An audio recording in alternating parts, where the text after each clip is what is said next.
Welcome to my YouTube channel. The storyline here, you will watch and listen the horror and scared stories. HINTERKAIFECK was a small, isolated farmstead located deep in the Bavarian woods in Germany. The farmhouse, which had been in the Gruber family for generations, stood alone, far from the nearest village. The head of the family, Andreas Gruber, lived there with his wife, their daughter, and her 2 children.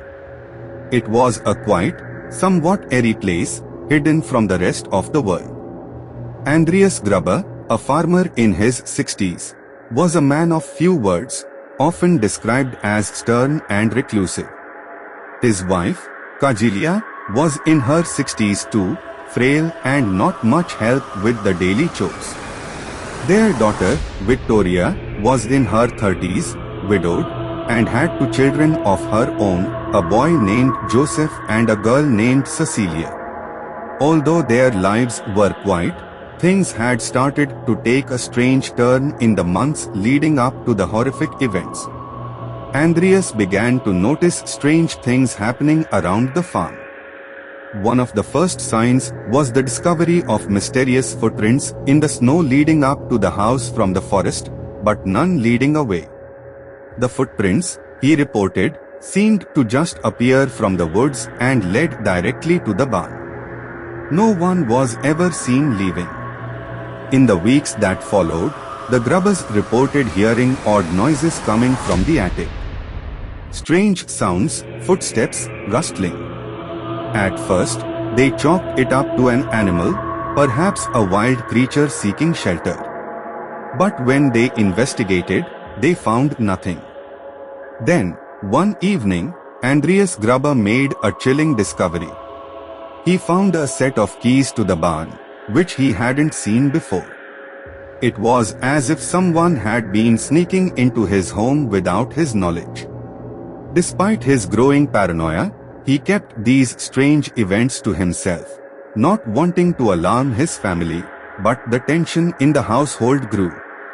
It was becoming clear, something, or someone, was lurking around the Gruber family's farm, and it wasn't good.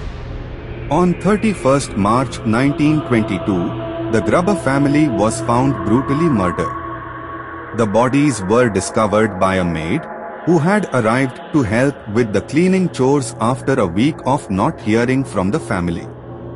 What she found in the house was something out of a nightmare. The family had been killed one by one. Andreas and Kajilia Gruber, their daughter Victoria, and her 2 children, Joseph and Cecilia, were all found in their beds, bludgeoned to death with a heavy, blunt object. The murder weapon, a pickaxe, was found lying nearby.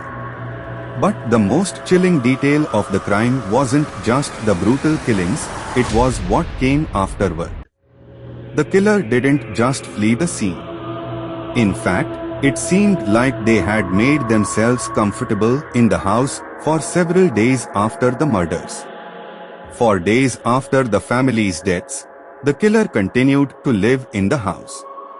The farm animals were fed, the house was kept warm, and meals were prepared. It was as though the killer was trying to cover their tracks, living in the house, acting as though nothing had happened. Even stranger, no one heard any screams, no one saw any blood. It was as though the Grubers were killed in the middle of the night, without a sound.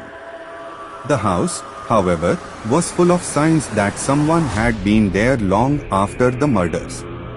The family's carriages were used to go into the village, and on the day of the discovery, the neighbors were puzzled to see that no one had been in the house for days.